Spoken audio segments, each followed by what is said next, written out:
Hello अस्सलाम वालेकुम। आज जो हमारा टॉपिक है वो है चार्ल्स लॉ। जैसे कि हमने प्रीवियस लेक्चर में बॉयल्स लॉ पढ़ा, जो volume was inversely proportional to pressure था, लेकिन अब यहाँ हम पढ़ेंगे चार्ल्स लॉ। तो चार्ल्स लॉ कहता है कि आप वॉल्यूम जो गैस का लेते हैं वो directly proportional to temperature at constant pressure. Constant pressure पे जो वॉल्यूम और टेम्परेचर का जो रिलेशन है वो डायरेक्टली रिलेशन है। इसको हम फार्मूला मेथड में अगर ज़ाहिर करना चाहें, volume is directly proportional to temperature at constant pressure. ठीक है, ये है मैथमेटिकल और फार्मूलेटिकल अगर रिप्रेजेंटेशन चार्ल्स लॉ की जाए वो ये है, volume directly proportional to temperature. मतलब इसका क्या है, वॉल्यूम को अगर आप डबल करोगे तो टेम्परेचर आपका डबल होगा, वॉल्यूम को आप 4 गुना बढ़ाओगे तो टेम्परेचर आप 4 गुना राइज होगा। इसी तरीके से वॉल्यूम को अगर हाफ़ करोगे तो टेम्परेचर आपका हाफ़ होगा। वॉल्यूम को अगर आप 4 गुना कम करोगे तो आपका टेम्परेचर 4 गुना कम होगा। वॉल्यूम को आप 8 गुना कम करोगे तो आपका टेम्परेचर 8 गुना कम होगा। वॉल्यूम को आप 8 गुना बढ़ाओगे तो टेम्परेचर आपका 8 गुना बढ़ेगा। वॉल्यूम को आप 6 गुना बढ़ाओगे तो टेम्परेचर आपका 6 गुना इंक्रीज़ होगा। तो इसे हम कहते हैं Charles law, volume in directly proportional to the temperature. Volume is directly proportional to the temperature. ठीक है, अब इसको हम ये जो इधर हटाएंगे तो इसकी जगह हम कांस्टेंट लगाते हैं जो कि K है इजिकल टू के टी। ठीक है, ये कांस्टेंट प्रेशर को शो करता है। तो इक्वेशन आपकी आ जाती है V1/V/T इजिकल टू K।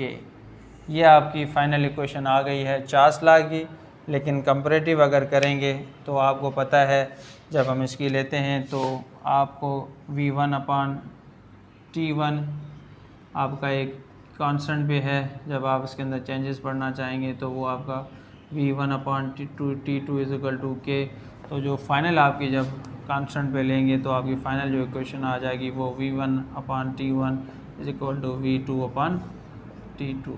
ये जो फाइनल इक्वेशन जो है आपकी चार्ल्स लॉ की, ये जो फाइनल इक्वेशन है आपकी चार्ल्स लॉ की। इसमें हम क्या पढ़ते हैं, इस इक्वेशन में हम देखते हैं कि किस तरीके से वॉल्यूम को बढ़ाने से टेम्परेचर बढ़ रहा है, ये वॉल्यूम को डिक्रीज़ करने से टेम्परेचर किस तरीके से डिक्रीज़ होता है। ठीक है, तो ये आपकी फ़ाइनल इक्वेशन हो गई है चार्ल्स लॉ की। हम ये लेटर ऑन पढ़ेंगे कि वैल्यूज़ रखेंगे, फिर उसमें देखेंगे कि वाकई में ये ऐसा होता है या नहीं होता।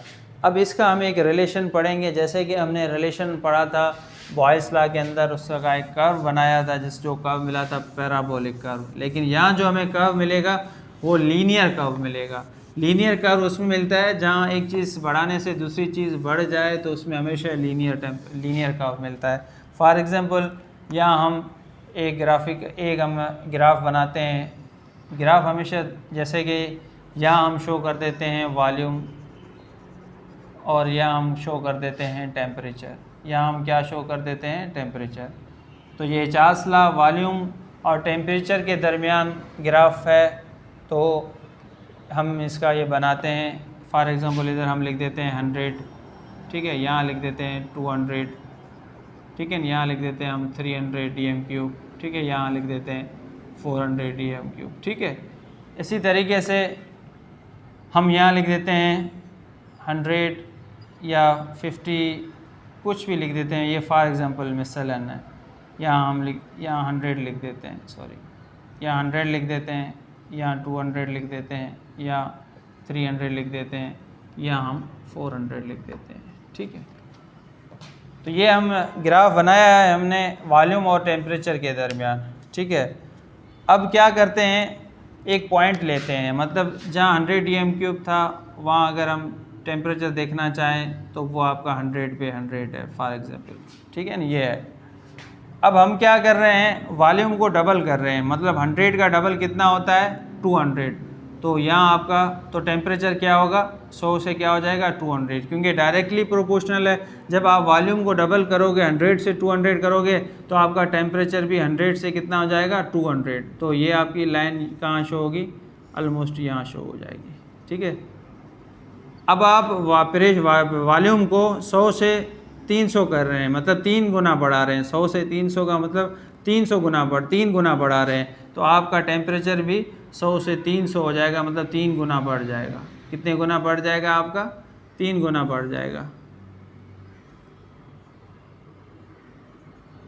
ठीक है।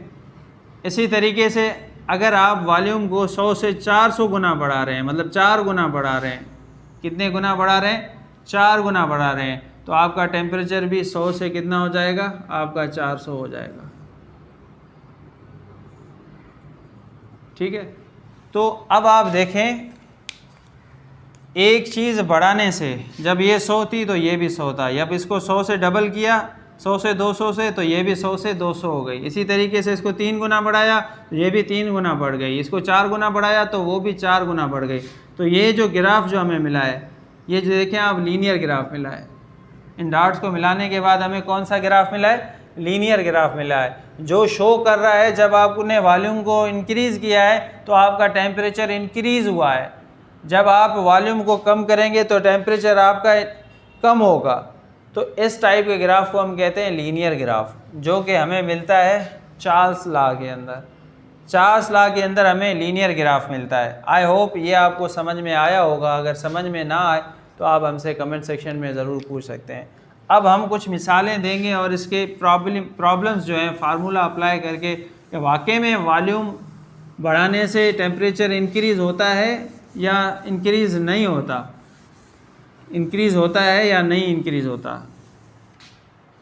तो फॉर एग्ज़ाम्पल हम एक वॉल्यूम उठाते हैं, एक बीकर कोई भी उठाते हैं, उसमें किसी भी गैस का वॉल्यूम उठाते हैं, उस वक्त वॉल्यूम उसका है 100 dm³। उसका वॉल्यूम कितना है? 100 dm³। और उस वक्त उसका टेम्परेचर T1 आप फॉर एग्ज़ाम्पल देख लें 100 सेल्सियस है। कितनी है? 100 सेल्सियस। ठीक है। अब आप वॉल्यूम करते हैं V2 डबल कर देते हैं, V2 क्या कर देते हैं? डबल। V1 V2 आप डबल करते हैं, जैसे कि 100 का डबल कितना हो गया? 200 dm³। तो आपका टेम्परेचर कितना होना चाहिए? डायरेक्टली तो आपको आ रहा है, जब आपने वॉल्यूम डबल किया है तो टेम्परेचर भी डबल होगा, 100 से 200 सेल्सियस। लेकिन आप फार्मूला अप्लाई करके देखेंगे वाकई में डबल होता है या नहीं। तो चार्ल्स लॉ का फार्मूला कौन सा है? V1/T1 = V2/T2। ठीक है ना। आपको मालूम क्या करना है? आपको मालूम करना है T2 मालूम करना है।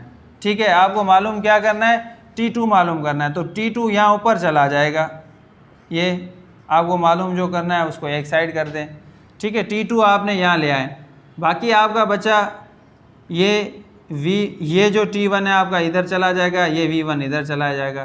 तो V2 मल्टीप्लाई बाय ये जो आपका T1 आ जाएगा, और ये जो V1 है ये आपका नीचे आ जाएगा। ठीक है। ये आपकी एक्चुअल जो आपको T2 मालूम करना है उसके लिए ये चीज़ हो जाएगी। अब आपका V2 कितना है? V2 आपका है 200। उस वक्त T1 कितना है आपका? 100। T1 कितना है? 100। और V1 आपका कितना है? 100।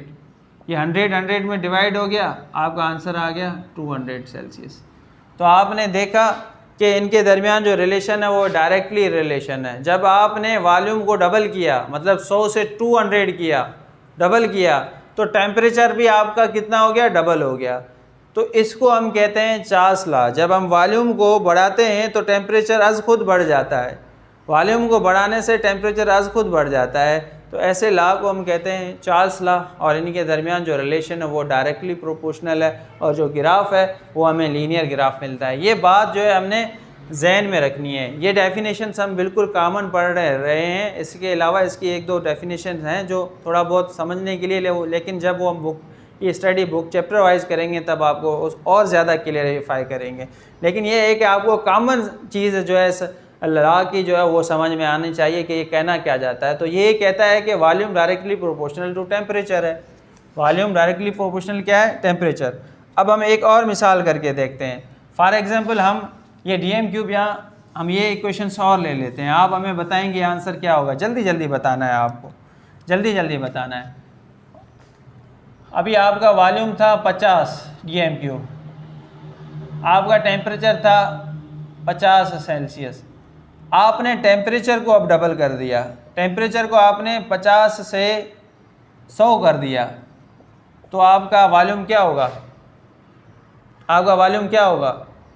ऑब्वियसली डबल होगा, क्योंकि जब आप वॉल्यूम को बढ़ाते हैं तो टेम्परेचर बढ़ जाता है। वॉल्यूम को जितने गुना बढ़ाएंगे टेम्परेचर उतने गुना बढ़ेगा, या टेम्परेचर को जितने गुना बढ़ाएंगे वॉल्यूम उतने गुना बनेगा। तो T1 से T2 यानी 50 से 100 हुआ है, डबल हुआ है, तो आपका वॉल्यूम V1 से V2 कितना होगा, डबल। तो 50 का डबल कितना हो गया, 100 dm³, 100 dm³।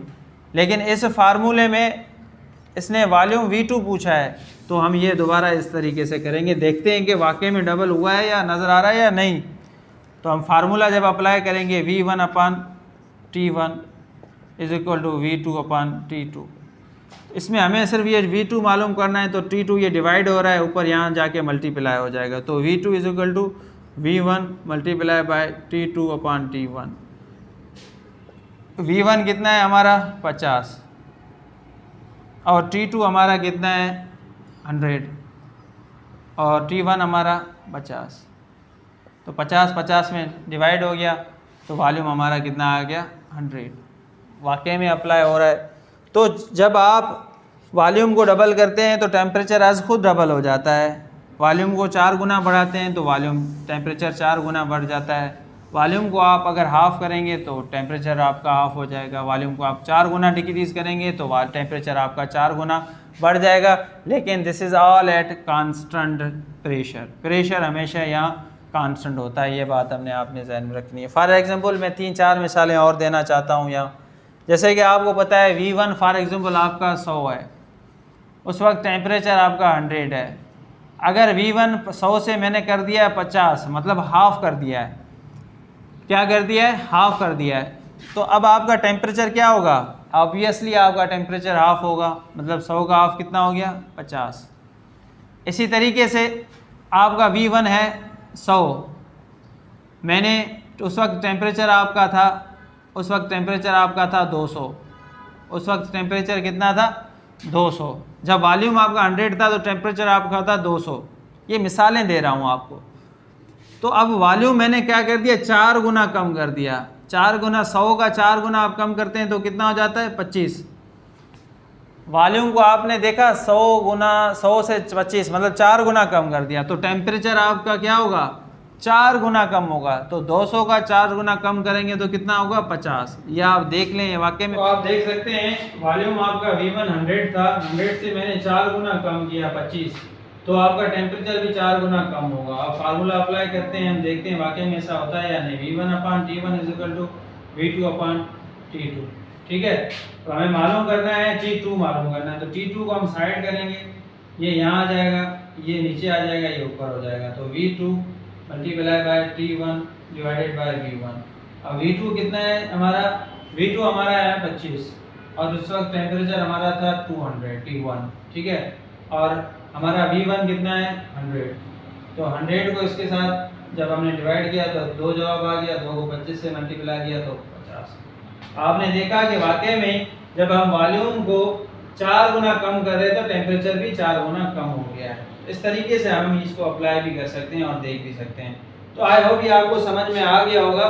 तो अब आपने देखा कि ये डायरेक्टली हो रहा है, हम डायरेक्ट भी कर सकते हैं। जैसे कि हमने बताया कि 4 गुना कम करते हैं तो टेम्परेचर 4 गुना कम होगा, तो 200 का 4 गुना कम 50 हो गया। इसी तरीके से हम एक और मिसाल लेते हैं। फॉर एग्जांपल टेम्परेचर हमारा, वॉल्यूम था हमारा 50, V1 हमारा 50 था और T1 हमारा कितना था उस वक्त हमारा T1 था 25 डिग्री सेंटीग्रेड। ठीक है, अब हमने वॉल्यूम क्या किया है, हमने वॉल्यूम किया है 8 गुना बढ़ा दिया है, मतलब 50 का 8 गुना कितना बढ़ जाता है, मतलब 400। तो आपका T2 8 गुना बढ़ जाएगा। 8 गुना 25 का जब बढ़ाएंगे तो आपका कितना होगा 200। कितना होगा 200। यही फार्मूला आपने अप्लाई करना है, कोई रॉकेट साइंस नहीं है। आपने यही तरीके से यहीं से T2 अप्लाई कर सकते हैं। V2 आपका कितना है, V2 आपका 400 है। ठीक है, और T1 आपका कितना है 25 और V1 आपका कितना है 50। ठीक है ना, ये 0 0 में चला गया। 5 को इसको एक बार, इसको 5 बार, 5 को 40 से मल्टीप्लाई कर देंगे, आपका आंसर आ जाएगा 200। तो आप देख सकते हैं कि टेम्परेचर को जब आप डबल करेंगे तो आपका वॉल्यूम डबल होगा, टेम्परेचर को 8 गुना बढ़ाएंगे, आपका वॉल्यूम 8 गुना बढ़ जाएगा। आई होप ये आपको समझ में आ गया होगा। इसमें कोई आपको ऐसी चीज़ जो समझ में नहीं आती तो आप कमेंट सेक्शन में ज़रूर पूछ सकते हैं। सिर्फ आपने ये रिलेशन जहन में रखना है कि वॉल्यूम हमेशा टेम्परेचर बढ़ाने से बढ़ता है, कम होने से कम होता है, ठीक है ना, और लीनियर रिलेशनशिप है, और ग्राफ भी हमें लीनियर ग्राफ मिलता है इसके में, ठीक है। अब मैं आपको एक दो मिसालें देता हूँ जो आप अपने जहन में बता के और फिर आप इस फार्मूले से लगा के भी आप बताएंगे वाकई में ये क्या जवाब हो सकता है क्या नहीं, तो आप बता सकते हैं। जैसे कि मैं आपको यहाँ बताता हूँ,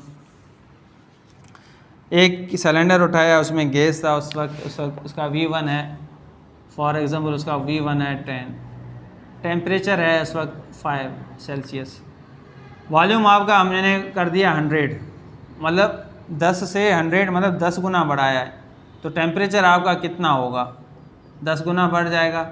ये वेरी सिंपल है, अब कितना होगा आप मुझे बताएं कमेंट सेक्शन में।